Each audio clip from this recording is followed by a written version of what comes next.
အောအောင်နဲ့ဟောဟစ်ကိုဘာဖြစ်လို့ဦးဆောင်ပြီးအဖြစ်နဲ့ထားတာလဲအဓိကကတော့အနှိမ့်တန်ပြီးတွေကိုအလေတန်နဲ့အမြင့်တန်အဖြစ်နဲ့အတန်ထွက်ခြင်းတဲ့အခါမှာအကူလို့ထားတာပါအဲ့တော့ဦးဆောင်ပြီးလို့ပြောပေမဲ့လည်းပဲဒီစလုံးပေါင်းတဲ့ချိန်ကြလို့ရှိရင်သူတို့ရဲ့အတန်ကိုထွက်เสียမလို့ပါဘူးသူတို့ရဲ့အတန်ထွက်စနစ်ကိုပဲယူရတာပါဥပမာဆိုလို့ရှိရင်အော်ယောအာကောယစန္ဒရှိတယ်ဆိုတဲ့စကားလုံးကိုကြည့်မယ်ဆိုရင်ပုံမှန်ဆိုလို့ရှိရင်ယောယာကအနှိမ့်တန်ဖြစ်တဲ့အတွက်ကြောင့်သူ့ကိုအတန်ထွက်တဲ့အခါမှာယောအာကောယဆိုတဲ့အတန်ထွက်မှာပါအဲ့ဒါကိုအလေတန်နဲ့ထွက်ခြင်းတဲ့အခါကျတော့အလေတန်ပြီးဖြစ်တဲ့အောအောင်ကိုအကူခေါ်ထားရတယ်လို့ထင်ပါတယ်အဲ့လိုအကူခေါ်လိုက်တော့အလေတန်ပြီးရဲ့အတန်ထွက်စနစ်ကိုယူပြီးတော့အော်ယောအာကောယ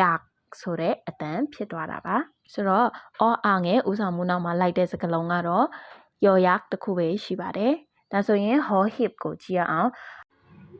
hall ရဲ့ဦးဆောင်မှုနောက်ကိုလိုက်တဲ့ b တွေကတော့ငေါငိုနော်หนู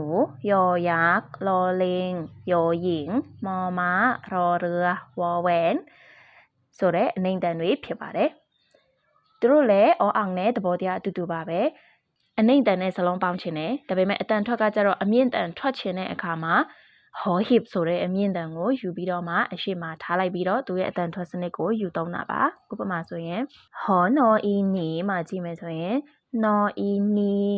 ဆိုရင်အနှိမ့်တန်တွေကနီလို့ပဲထွက်ပါတယ်အဲ့ဒါကိုမှနီလို့ထွက်ချင်တဲ့အခါကျတော့အမြင့်တန်ထွက်ချင်တဲ့အခါကျတော့ hall ဆိုတဲ့အမြင့်တန်ကိုယူပြီးတော့ hall no i ni ထွက်ပြေးတယ်ဆိုတဲ့အတန်ထွက်ကိုရအောင်လုပ်ထားတယ်လို့ထင်ပါတယ်